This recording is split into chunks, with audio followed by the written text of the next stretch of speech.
Question has to do with the penalties that we are putting forth to Russia. Is it enough?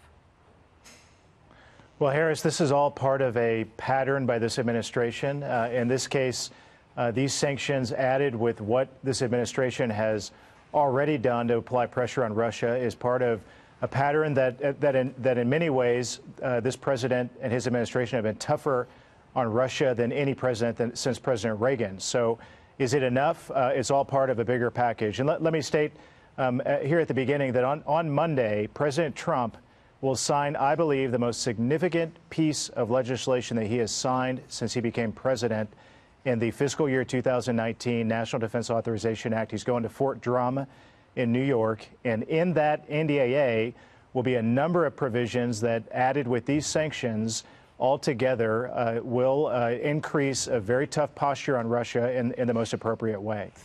Wow, the most significant piece of legislation so far, and he'll do that in New York. Why do you say, I mean, because he's done a lot already, you know, in terms of the economy, but why do you say this is so significant, what he will do coming up this Monday?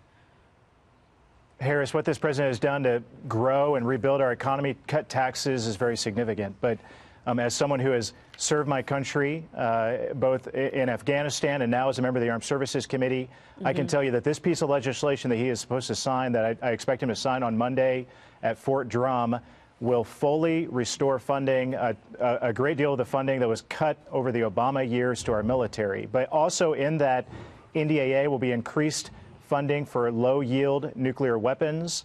There will be continued activities that we fund for troop activities in the Baltics, which is by the way, a direct affront to the aggression of Russia in Eastern Europe. Altogether, this rebuilding and buildup of our American military is directly targeted at averting Russian aggression and everything that Russia has done around the globe to lead in many ways to diminish our role around the world and increase the role of Vladimir Putin in Russia. So this NDAA is significant because it rebuilds and restores the American military to where it needs to be, gets us back on track. And I contend that it's the most important piece of legislation that President Trump has signed yet to date. And he deserves an enormous amount of credit for getting us to that point. All right, you're bringing us some details and news on this, and so I just want to drill down on one point because I want to make sure I understand this. Low-yield nuclear weapons and a bump up in funding for that. Why is that necessary? How does that fit into our whole foreign policy and battle, if you will, battle plan?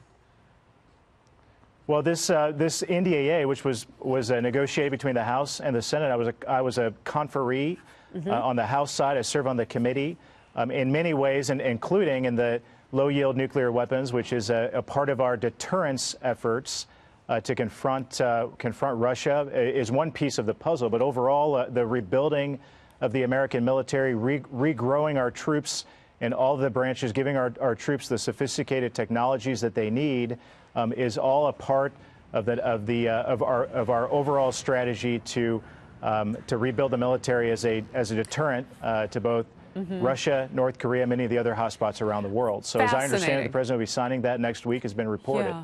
Yeah, and we were getting news of Fort Drum here in New York City, but it's fascinating for you on the Armed Services Committee, but on the House side, and also as a former veteran, or as a veteran, I should say, to get the important pieces of this legislation. I have a Democrat across the political aisle from you coming on up in just moments from now, and I'm curious to ask the question then, how can Democrats push against the president's policies on Russia when you have something like this NDAA coming up?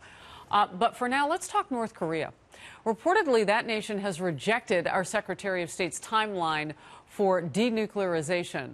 Is that problematic?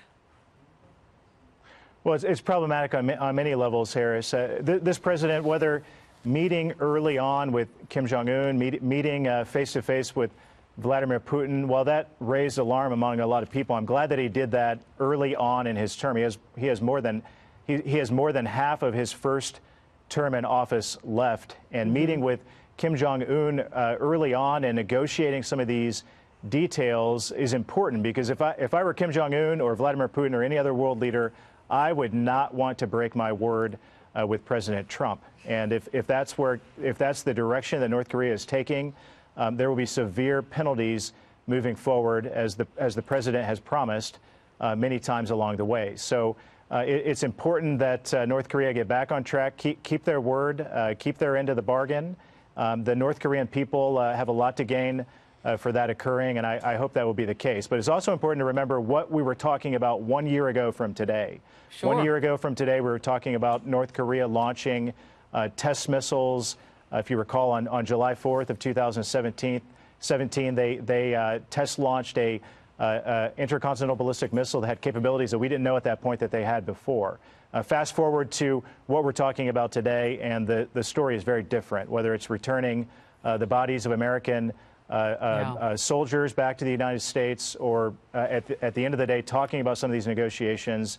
We've seen a very big contrast from where we were a year ago, and President Trump deserves all of the credit for that. Congressman Banks, before I let you go, it sounds like there is a pretty tight window, though, from what you're saying, because it has been, as you say, a different road from 1 year ago. But are we ready then to re-engage in the carrot and stick scenario with the stick pretty quickly, if necessary?